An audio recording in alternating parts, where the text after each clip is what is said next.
Hi folks, Dave Schmidt here today. As you can see, I'm not in Sedona, Arizona. I'm actually in Fort Worth, Texas today, and we're here at the Daily Cattle. What's the word I'm supposed to Cattle use? drive. The cattle drive. I'm obviously a neophyte at this. Hey, the reason I'm coming from you here today is because I had an opportunity where I had some frequent flyer miles I had to use, so I'm visiting a friend in Fort Worth, Texas, and I'm looking at doing our first workshop here in about 6 weeks. I don't have an exact date yet, but I just wanted to say hi, say thanks. Looking forward to being with you again tomorrow night on the radio program. Thanks. Hi folks. Dave Schmidt back here now. As you can see, I'm in a little more of a civilized environment than where I was, with the Texas Longhorn cattle going on behind me. But I'm in the home here of my friend here in Fort Worth, Texas.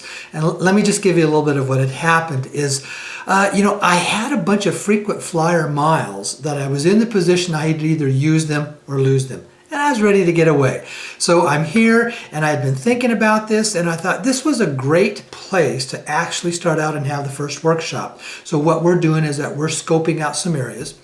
And in that workshop, here's what I'm going to bring forth. If the RV has not happened, then we'll talk about bank relations, the different types of accounts, wealth management, and things like that. But there's the other thing that I will bring forward regardless of whether the RV has happened or whether it hasn't happened. And that's what I talked about last week in the video. Making the transition from wealth to abundance. Now last week I had used that illustration of the Israelites in the biblical account when Moses came on the scene to assist the Israelites of relieving themselves from 400 years of slavery of the Egyptians. One day they were in a position of poverty and lack, and within a few days later they were on the other side of the shore of the Red Sea, living in freedom and in wealth. It's interesting to see what happened during this transition for them. First of all, when you read through all the accounts that took place, this didn't happen in a short period of time. It is very likely that it took months for them to go through that transition. And there was a couple interesting things that happened. They had been going about their daily lives for a long time, and this guy by the name of Moses comes on the scene and says, "Are you ready to be free? Are you ready to move into freedom and step out of your slavery?" And obviously everybody says, yes, come on, let's do it. We'd like to have that. But were they ready to be patient? Were they ready to take on the responsibility? And were they ready to understand that sometimes it gets darker before it gets better? It gets harder before it gets better because it's darkest before the dawn. When Moses went to Pharaoh, one of the first things that happened, Pharaoh said, "No way, I'm not going to let your people go." What he had also come back was he imposed upon them a harder issue of productivity. Because see, they were making bricks, but the Egyptians would provide the straw for them to make the bricks. And what Pharaoh came back and said, not only do you have to keep up your daily productivity of producing the bricks, but now you got to go find the straw yourselves. You have to get the straw yourselves. What happened? Their workload basically doubled. Do you think they weren't angry with Moses? Do you think they weren't kind of pissed off at him in so many words? They were. But there were some that caught the vision. But there was a lot of them that grumbled and complained. It's been getting hard for some of us. Some of us are feeling this lack of how long is this going to go on? How long do we have to wait? When that happened, shortly after that happened, Moses went back to Pharaoh a second time. And he continued with this process. And that's when the process of the plagues started taking place. And in the early part, the plagues were upon all of them. But there was a point in time where it shifted. And the plagues were just upon the Egyptians, and the Israelites weren't experiencing the plagues. And that's when they began to wake up. That's when they began to realize, maybe there's something that's happening here. Maybe there is really a hope for us that is in this. They went through the process. It came down to the point at the very end where Pharaoh just said, "Enough is enough. I want you out of my sight." And then an interesting thing happened at that point in time. It was at that point that the Lord had said to the Israelites, "Go and ask the Egyptians for their wealth." And they went and they asked him, and the Egyptians lavished upon them their gold and their silver and their clothing. They had gone from this point of poverty and slavery, but yet it built up for months in the hope and the believing and the being able to see the vision that we could actually be free and be in wealth. And then it just transpired overnight. And in a process of a couple of days, they went from that slavery into that position of being on the shore, on the far shore of the Red Sea, in wealth and in freedom. And you heard me say last week, they partied. That's a normal, natural reaction. And that's what's going to happen to us. It's extremely important that we stay with this, we keep believing, and know that at an appropriate time it's going to be released. Now, you may be asking me, what's been going on? There hasn't been a lot of really new hard news within the last week, other than the fact that the evidence keeps coming forward and the reports keep coming forward that the sting operations are continuing to go on. And that's extremely important because I've used that term that the cabal needs to be neutered so that they won't be able to hold that old power over us. It's very symbolic of when the Israelites were moving across the Red Sea and the Egyptian army turned on them and started to come after them.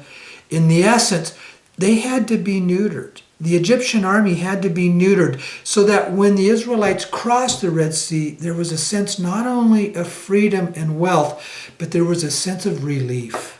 There was a sense of relief. This army isn't going to come after me anymore. I'm truly free. We're about ready to be there. But you also heard me what was interesting, that what came out of that. Once they were done with the partying, then they had to start the journey through the wilderness. And a 2-week journey turned into a 40-year journey. Why was that?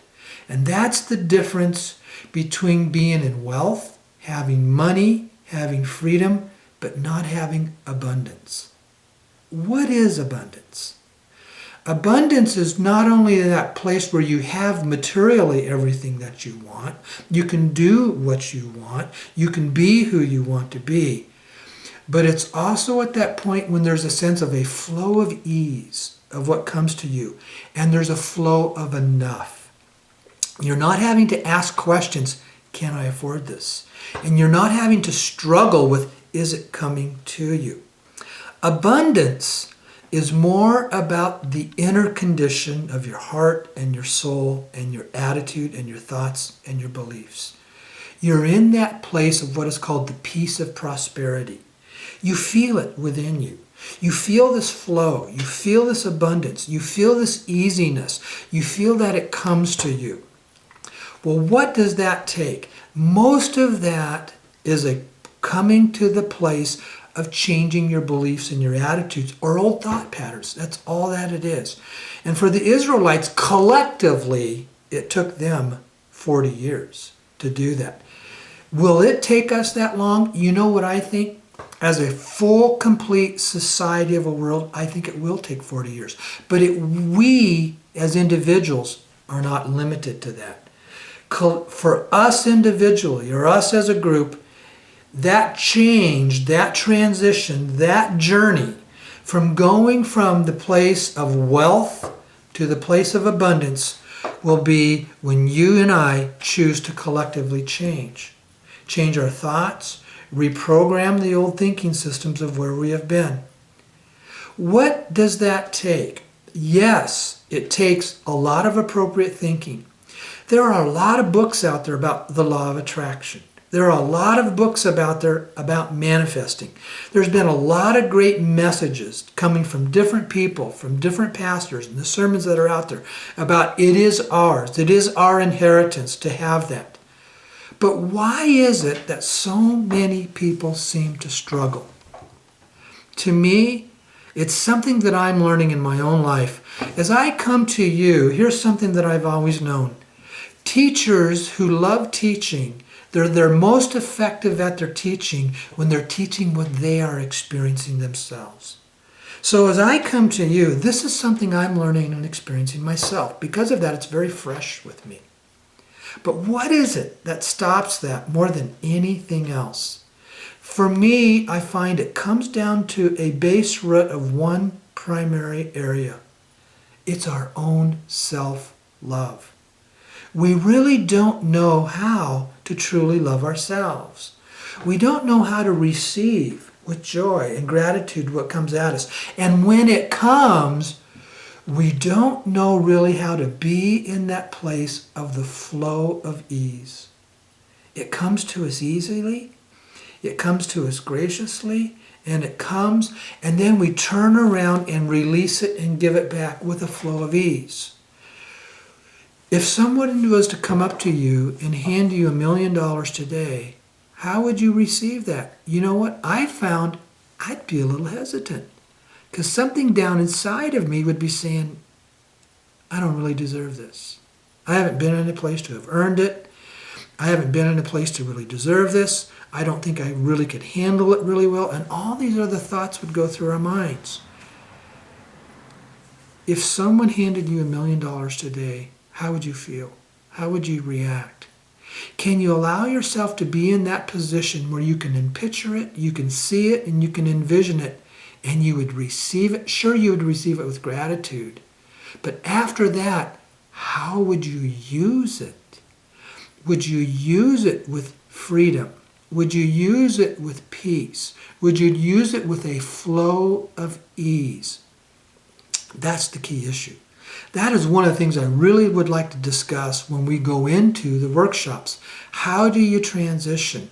That there is a flow of ease for it coming to you, and there is a flow of enough when you release it. It takes a balance of both. And that's what's extremely critical and important for us to move into abundance. Because when you move into abundance, when you are feeling that flow in both the coming and the giving, what happens is it continues to come. So it's not like I'm going to get $1 million once and I'm going to have to be worried about, is this all I'm going to have to live on for the rest of my life?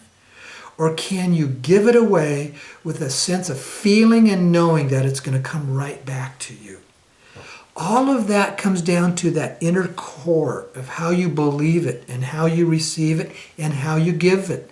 And it has to be the balance of both. About a couple months ago, I shared with you in a video what was called the circle of giving. And I had talked about when money seems to be tight, one of the most important things that you can do is to give. You step into the circle and you start giving first, and it circles around and it comes back to you. You know, there's something that's interesting since I challenged you on that, because I said I would be giving away at least 50 dinar a day. On average, I have more than exceeded that. But here's what's interesting. I've probably given away somewhere between 8 and 10,000 dinar. I haven't kept track of that. I don't know exactly, but I do know I'm far ahead of the 50 dinar a day. But you want to know what's been interesting? I have had over 75,000 dinar given to me. It's just come without me even asking it. It's come with a flow of ease. Let me give another illustration. When I started this back in mid-September, I started out with just simply with that original Q&A article that all of you have read. If not, you can go to my website and I would encourage you to read that. And I took that article and I sent it out to a list of about 35 people with no expectation of it going beyond that. Somebody took that article, picked it up, posted it on a specific blog site, and from there it went viral. And within 10 days, I had received over 1,500 emails. And in those 10 days, I realized I was going to be committed to answering every single one of those emails, and I did. I was working 12 to 14 hours a day answering emails. And at the end of that, right around that end of that 10 days, I realized I can't continue to do this. I can't continue to working 12 to 14 hours a day without something coming back in return, because I was in a position where I was going to have to go find another job. I'd had other job opportunities that had fallen apart. I was in a situation where, am I going to have to go find another job? Because see, I'm also in a situation where in about 4 months I'm going to start drawing a pension, and when I reach a certain age, and I've been waiting for that. And I will be fine financially when that happens. But in the between time, I was tight. I was behind on my rent. I didn't know where the money was going to be coming from. And then all of a sudden, this found me. And it was coming at me with a flow of ease. And I did something. I stepped out and I said, folks, I need your help. I need your help. I need you to support me. I said, if this is important to you, if this has worth to you, if it has value to you, if it is something that is nurturing you, I need your help. And many of you did. You stepped out and you made donations to me, and I'm very, very thankful for that. At that time, I only thought that this would go on for another month or two. And here we're approaching 5 months down the road, and we're still waiting. But it's different. And it's very similar to what the Israelites went through. They thought, okay, Moses is going to come in and set us free. They thought it was going to happen in 2 weeks, 4 weeks. It could have stretched on for 5, 7, 10 months, a year. We don't really know. But when you have to think about normal transitions from one plague, to recover from that, to go on to the next plague, and then to recover from that, that was a process that probably went on anywhere from 6 to 8 months. Well, I'm learning something new.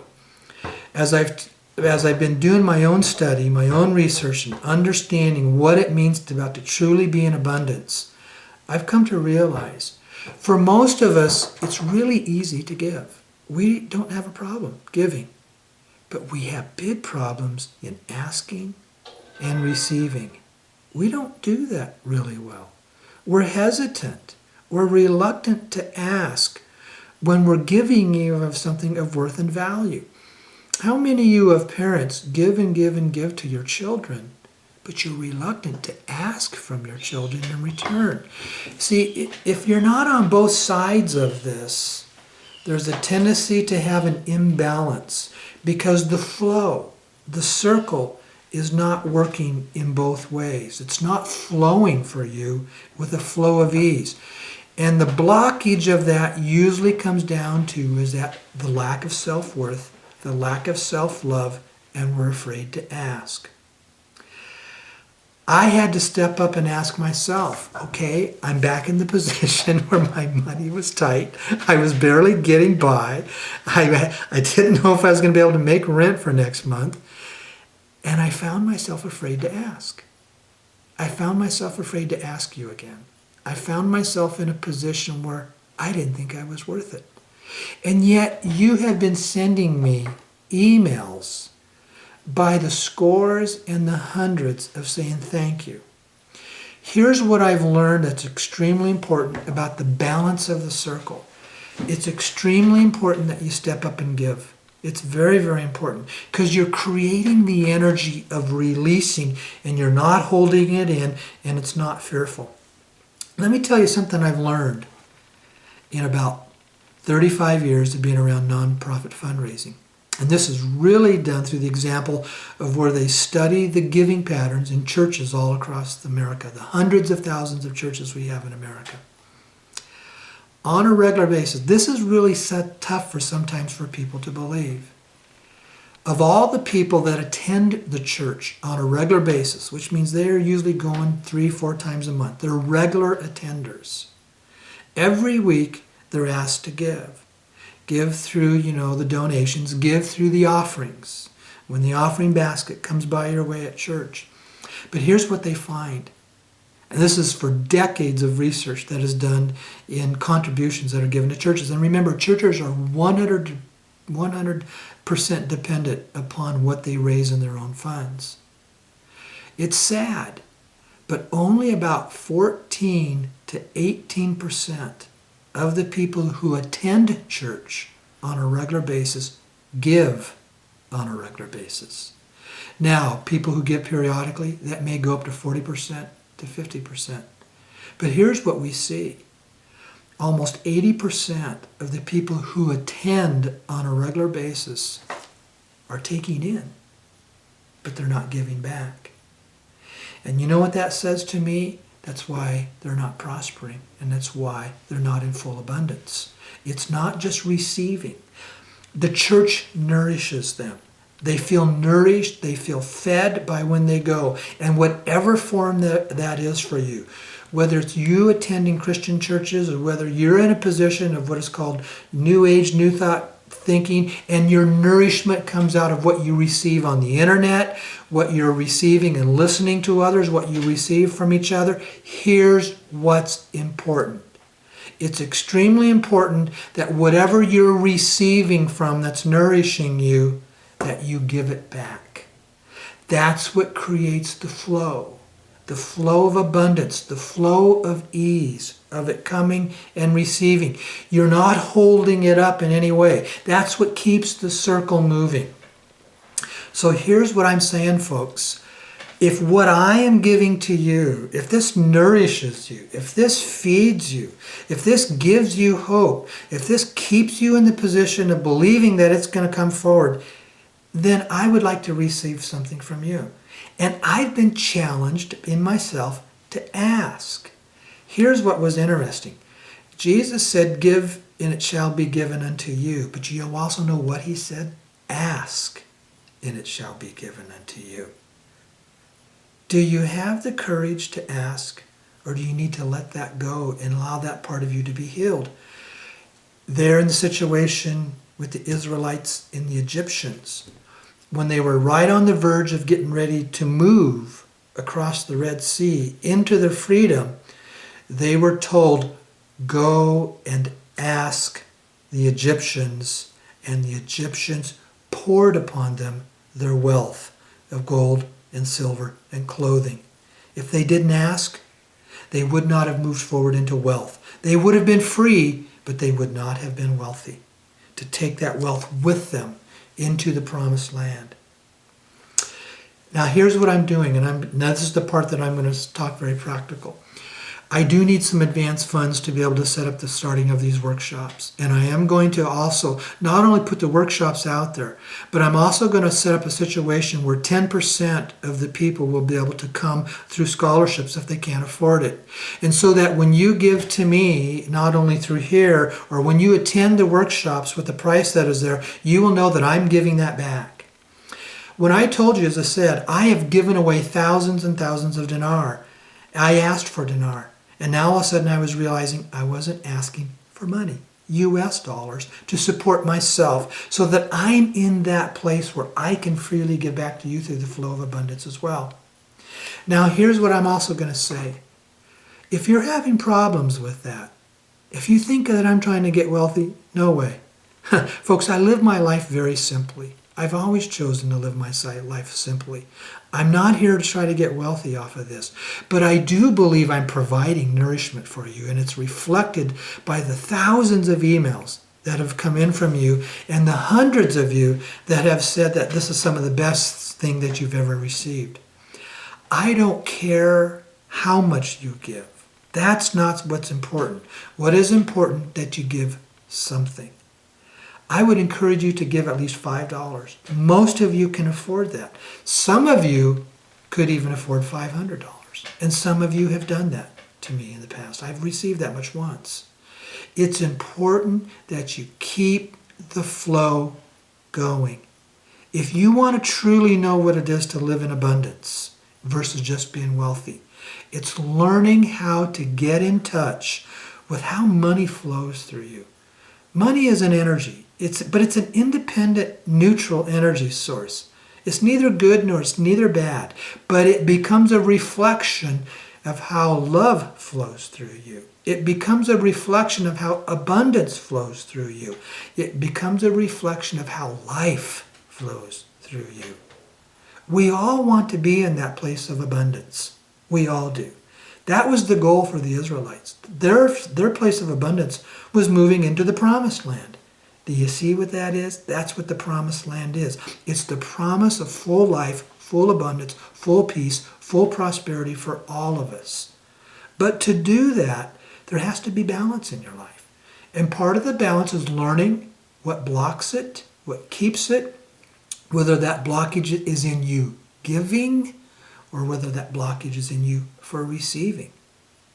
I had come to find out I had a blockage of receiving in my life. That's what I'm beginning to learn more about. We're in this together, folks, and I trust you for that. And so I'm going to trust the fact that those of you who are going to read this video, you're going to explode way past this only 15 to 18% who are going to give. I'm trusting that these numbers are going to be up to 40 and 50%. All you have to do is click on the donate tab on the newsletter that has come to you, or click on the donate tab on my website, thesedonaconnection.com, and you make a donation through PayPal. You can use a debit card or a credit card. When it takes you to the PayPal window, all you do is you go down to the area where you see these little logos, about credit cards, and it says if you don't have an account, you click on there, and then it lets you fill in the information with your debit card or credit card. If you want to send a physical check, go way down to the bottom of the newsletter, and you'll see the post office box that I have there for the Sedona Connection there in Sedona, Arizona, and you can send a physical check. This is going to be something. See, I can go get money elsewhere. Folks, I can do that if I need to. It's not about me trying to get money from you. If you're believing that, then I want to challenge you with what is the attitude of your heart. Because I would say if you're believing that, then you're still stuck in an old slavery mentality about greed and people wanting to get money from you. And you can never enter into a promised land with that type of a belief system in your heart. It won't happen. Abundance won't flow from you. That's the blockage. This is about us stepping in together. And I'm trusting you because I've been encouraged to ask and live by an example. It's about us trusting together because we are about ready to be showered with stepping in and creating a new paradigm of how we handle our money. Being people who learn collectively together to live in abundance with each other. Life becomes so much better that way. Okay? I want to thank you very much for listening to this video. This was challenging for me. It was not comfortable. It was not easy for me to step up and say that. Please, I'll be discussing this. It's Tuesday afternoon. I'll be discussing this tomorrow night, on the weekly Wednesday night radio program. And as always, you can call in and listen to it. You can call in with your comments and suggestions and live, or you can even listen to it archived. Folks, I'm sensing we're close. What's happening for us in the RV. It's kind of a day-to-day situation. But here's what I do know, is that as we are getting close, it also means we're just starting the journey of moving into abundance. Okay? Thanks a lot, folks. Love all of you.